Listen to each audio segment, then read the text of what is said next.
এর সম্মানিত বিদ্যার্থী, কোচিং ইনস্টিটিউশনের অধিকারী, দেবগত স্যার এবং এখানে উপস্থিত আছেন আমার খুব কম সময় পরিচয় আমার খুব ভালো লাগলো। অফিস শিক্ষক স্যার গার্ডেন এবং এখানে একজন ম্যাডাম উপস্থিত হয়েছেন যদি ওনার সঙ্গে আমার কেউ ছিল না। আমার তো ভালো লাগতেছে, খুব সুন্দর করে সাজানো গুছানো একটা সুন্দর পরিষ্কার পরিচ্ছন্ন।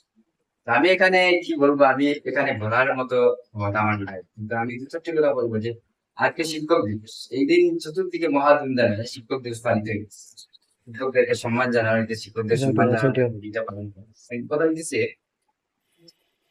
যে আমি এটাই বলি তোমাদের, আজকে এই যে বিশ্বটা, সমগ্র বিশ্ব একটা গ্রামে পরিণত হয়ে গেছে। সমস্ত বিশ্ব একটা হাতের মুঠোয়, মানুষের হাতের মুঠোয় চলছে। একটা সময় ছিল আমাদের কাছে, যে সময়টা আমরা কম্পিটিশন করতাম আমাদের ক্লাসের ছেলে মেয়েদের সঙ্গে। যে সময়টা একটা সময় ছিল আমরা কম্পিটিশন করতাম আমাদের জেলার ছেলে মেয়েদের সঙ্গে। একটা সময় এরকম ছিল, কিন্তু বর্তমান সময়টিকে আমরা ঢাকায় দিকে যে বিশ্ব এত বেশি আধুনিক হয়েছে যে বর্তমান সময়ে আর আমরা হাইলাকান্দির ছেলে মেয়েদের সঙ্গে কম্পিটিশন করবো এই সময়টা। এখন আমাদেরকে কম্পিটিশন করতে হবে জাপানের ছেলে মেয়েদের সঙ্গে, আমাদের কম্পিটিশন করতে হবে আমেরিকার ছেলে মেয়েদের সঙ্গে, আমাদের কম্পিটিশন করতে হবে রাশিয়ার ছেলে মেয়েদের সঙ্গে। বিশ্বের সব বড় বড় দেশের ছেলে মেয়েদের সঙ্গে আমাদের কম্পিটিশন। আইপিএস হো, আইএস হো, যত করে অফিসার তোমাদের জীবনে কিন্তু হাতে করি শিক্ষক রায়। এটা কিন্তু বুঝতেছ যে একজন লয়ার হয়ে গেছো, একজন জাজ হয়ে গেছো, একজন ইঞ্জিনিয়ার হয়ে গেছো, তুমি আমেরিকাতে একজন বড় সেরা ডক্টর হয়ে গেছো, তোমাকে হাতে করে দিয়েছেন একজন সত্যি গেছো। এইভাবে আমরা আস্তে আস্তে এগোতে থাকি, একটা করে আমরা এগোতে থাকি। তো বুঝতে হইতেছে যে আজকে ওই দিনটা আর নাই যে আমরা শুধু কম্পিটিশন করবো আমাদের একটা এলাকা ভিত্তিক বা একটা কেন্দ্র ভিত্তিক ছেলে মেয়েদের। আজকে তোমরা তাকিয়ে দেখো যে যুগটা কতটা পাল্টে গেছে। আমি দেখতেছি যে গত কয়েকদিন আগে দেখলাম একটা তথ্য করে যায় ভবিষ্যতে 90% ছেলেমেয়েরা চাকরি, কেন চাকরি এড়াবে?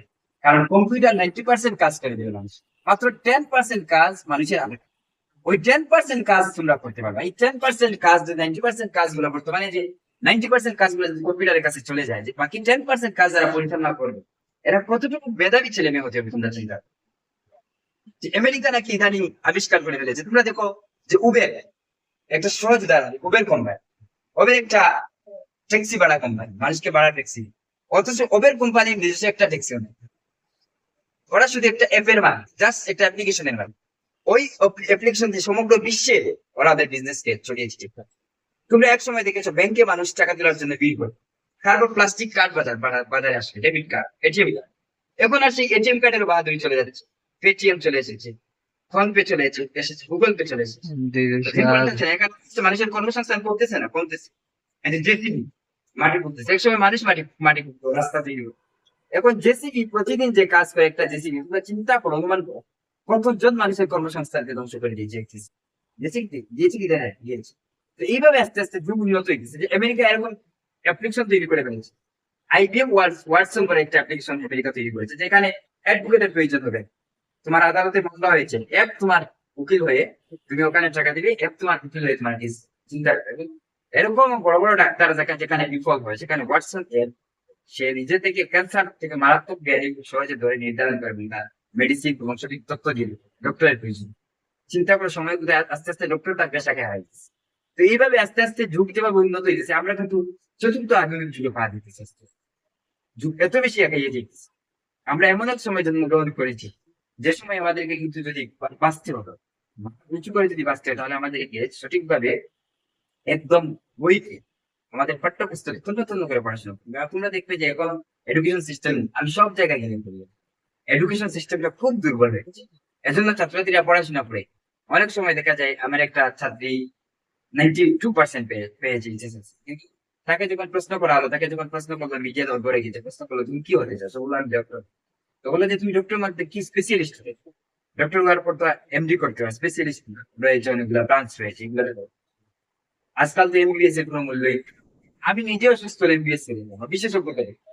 তোমরা অসুস্থ হলে তোমরা দেখবে পরিবার স্বজনরা, তুমি যে অসুস্থ দেখছো সেই বিশেষজ্ঞ এমবিবিএস কে দেখা নেই। কিন্তু একসময় মানুষ মানুষ লোকাল ফার্মাসিতে গিয়ে বলে ওষুধ কিনে খেয়েছে, মানুষের অসুখ কমেছে, কিন্তু মানুষ আস্তে আস্তে উন্নত হয়েছে। তো এই যে ওকে যখন জিজ্ঞাসা করলো, তখন সে বললো না আমি এমবিবিএস স্পেশালিস্ট হবো। 92% পাওয়ার মূল্য আর রইল। এইভাবে তুমি যদি একটা পার্সেন্ট পাও, আর তোমার কাছে যদি প্রপার এডুকেশন না থাকে, তোমার কাছে তোমার আমরা অনেকগুলো অধ্যায়কে স্কিপ করি, কারণ আমরা ওই টিচারকে ভালো টিচার মনে করি, যে টিচার আমাদেরকে নোটস দেবেন এবং 100% নোটস গুলা আমরা গিয়ে পরীক্ষাতে পেয়ে যাবো এবং আমরা লিখে আসবো, একটা ভালো ফল অর্জন করে আমরা নাচবো, বলবো যে আমরা ভালো ফলাফল অর্জন করতে পেরেছি। কিন্তু আমি খুব সীমিত, আমাকে এত বড় একটা পাঠ্যপুস্তক দেওয়া হলো কেন? এটার পেছনে একজন কি, এটার পেছনে কারণ কি? কারণ পাঠ্যপুস্তকের প্রতিটা জিনিস তোমাকে জানতে হবে, প্রতিটা জিনিস তোমাকে বুঝতে হবে। আমি যখন অধ্যায়গুলা পড়াই, আমি বলি, আমি যখন ক্লাস 10 এর এখানে কোনো ছাত্রদের থাকবো বা ক্লাস 9 দেখো মনসামঙ্গল, আমি যখন মনসামঙ্গল পড়াই, তখন মনসামঙ্গল কবিতাটা খুবই শক্তিবল ব্রহ্মচারী লেখা ছিল কবি। এখানে কিন্তু মনসামঙ্গলের পুরো ইতিহাস আছে না। কিন্তু আমি 4 দিন 5 দিন একটা কবিতার মধ্যে 8 থেকে 10 লাইন কবিতার মধ্যে 4-5 দিন সময় লাগিয়ে মনসামঙ্গলের সমস্ত কাহিনী তুলে ধরে ছাত্রদের বুঝিয়ে দিবি, মনসার এই দিকে মনসামঙ্গলের মধ্যে যদি মনসার কাহিনী রয়েছে, সেটা বুঝিয়ে দাও। যখন বিজয়া দশমী রয়েছে কবি মাইকেল মধুসূদন দত্তের ক্লাস 10, এখানে দেবী দুর্গার বিসর্জনকে কেন্দ্র করে কবিতাটা দেখাচ্ছে। কিন্তু আমি দেবী দুর্গার আগমন থেকে শুরু করে বিসর্জন, দেবী দুর্গার স্বামীকে, বাবাকে, কোথায় জন্ম হয়েছিল, কিভাবে দেবী দুর্গা এসেছেন, আমি সবকিছু বিশ্লেষণ করে দিই। কেন বিশ্লেষণ করে দিই? আমি এটার জন্য দিই যে আমার ছাত্ররা ভবিষ্যতে গম্ভীরকে যেন না পড়ে, সে হুক মুসলিম কিংবা হিন্দু। সেজন্য আমি যখন হিন্দু ধর্ম সম্পর্কে কথা বলি, তখন অনেক আমার হিন্দু টিচার যারা, আমার কলিগ যারা রয়েছেন, তারা বলে যে স্যার আপনি কি করে মুসলিম হলেন, আপনার তো হিন্দু হচ্ছে। আমি বলি যে তুমিও পড়ো, তুমিও যদি পড়ো বাজার থেকে বই কিনে, তাহলে তুমি ধর্ম সম্পর্কে জানো। তো তোমাকে পড়তে, প্রতিটি ধর্ম মানুষকে ভালো জিনিস শেখায়, কোনো ধর্ম মানুষকে নগ্নতা শেখায়। হিন্দু ধর্ম হোক কিংবা মুসলিম ধর্ম হোক কিংবা খ্রিস্টান ধর্ম, কোনো ধর্ম কি বলেছে যে মানুষকে মারা, কোনো ধর্ম কি বলেছে তুমি রাস্তায় ন্যাংটা হয়ে গেলো, বলে না। কোনো ধর্ম বলে নাই তুমি মিথ্যা কথা। প্রতিটা ধর্মই আমাদেরকে সঠিক পথে নিতে চায়, তাহলে প্রতিটা ধর্ম পড়ো, তোমার অসুবিধা কি? তুমি পড়ো, জানো। যখন তুমি জানতে পারবে তখন তুমি ভালো উপস্থাপন করো, তুমি ভালো করে উপস্থাপন করবে। আর যদি আমার ভিতরে জ্ঞান না থাকে, আমার মতো মূর্খ শিক্ষক যদি ছাত্রের সামনে গিয়ে দাঁড়ায়, তাহলে সে বলবে মনসামঙ্গ কবিতার 2-4টা লাইন, সে দেখি মনসামঙ্গ টেস্ট হবে। তো আমি এসএস কলেজে পড়েছি এবং আমাদের এসএস কলেজে মনসার ইতিহাসে বা দেবী দুর্গার ইতিহাস গুলো আমাদের পড়ানো হচ্ছে না। আমার আমার সঙ্গে যে মিত্ররা ছিল, তারা ওই বইগুলা কলেজ লাইব্রেরিতে আমাদের সারদা জানান, কলেজ লাইব্রেরিতে লাইব্রেরি কার্ড দিল কয়েকদিনের জন্য বইগুলো সংগ্রহ করে। কিন্তু আমি বইগুলা কিনে ফেলতাম। আমি তখন মনে মনে মনে ভাবতাম যদি আমি কোনোদিন শিক্ষকতা পেশায় যাই, তাহলে রেফারেন্স হিসাবে আমি তখন তার কলেজ লাইব্রেরিতে বই নিয়ে আসতে পারবো না, পারবো কি? পারবো না। তখন রেফারেন্স হিসাবে তোমার ওই বইগুলোকে ব্যবহার করতে হবে। তো আমি এই বইগুলো কিনে ফেলতাম কষ্ট নষ্ট করে। আমি তো আর্থিক দিক অত তোমার গড়ের ছেলে নয়, আমি গরিব করেছি, আমি শুধু করিমগঞ্জ জেলা থেকে সেখানে পড়াশোনা করেছি। আমার আগে আমি করিমগঞ্জ, করিমগঞ্জ জেলা থেকে পরে স্থানান্তরিত হয়ে হাইলাকান্দি জেলা। তো এইভাবে তোমরা যদি কনসেপ্ট ওয়াইজ করো, কনসেপ্ট বেসিস পড়ো, তাহলে তোমাদের জ্ঞানের আলোটা আস্তে আস্তে বড় হবে। তোমরা মানুষের সাথে সুন্দর করে উপস্থাপন করে কথা বলতে পারবে, প্রতিটা বিষয় বুঝতে। তুমি সায়েন্স স্ট্রিমে পড়তেছো, এই বলে যে বাংলা সাহিত্য গুরুত্বপূর্ণ না, এটা যদি ভাবো তাহলে তুমি একজন মূর্খের মতো কাজ করতেছো, সেটা মূর্খামি ছাড়া আমার। ইংলিশ লিটারেচারকে যদি তুমি গুরুত্ব দাও না, তাহলে এটাও কিন্তু তুমি প্রতিটি সাবজেক্টকে তুমি গুরুত্ব দিতে হবে। তুমি বাংলা ভালো জানো, তোমাকে এই যে দুইটা পুরো বাঙালিদের রাস্তা, এবং আমরা সবাই বাঙালি, বাংলাই গুলো গ্রহণ করা হয় না। এই জন্য বর্তমান সমাজে কিন্তু সে দেখবে যে ভালো করে কথা বলার মানুষ, সংবাদ মাধ্যমে আমরা অনেক সময় দেখি, আমি হাসিও, একটা অ্যাক্সিডেন্ট রুট অ্যাক্সিডেন্ট হয়েছে, তো এখানে গিয়ে মিডিয়া উপস্থিত হয়েছে, এখানে আশপাশে যারা উপস্থিত তাদেরকে প্রশ্ন করা হয়েছে, এরা এক এক ভাবে কথা বলতেছে, মনে হচ্ছে যে এরা পৃথিবীর অন্য কোনো গ্রহ থেকে এলিয়েন এসে পড়েছে, এরা বাসাই কেন। ওদেরকে জিজ্ঞেস করে যে কতটুকু পড়েছে, পোস্ট গ্রাজুয়েট, সবাই পড়াশোনা করেছি, কিন্তু ভালো করে ভাষা জ্ঞান পর্যন্ত আয়ত্ত করা হয় না। ভালো করে এইদিকে লক্ষ্য রাখবে, জীবনে কাছ থেকে খেয়াল রেখে বই দিকে তোমরা এগোতে থাকবে, দেখবে তোমরা একদিন সঠিক লক্ষ্যে পৌঁছে, তোমাদের সঠিক নির্ধারণটাকে পুরো মানসিক কাজে পারবে।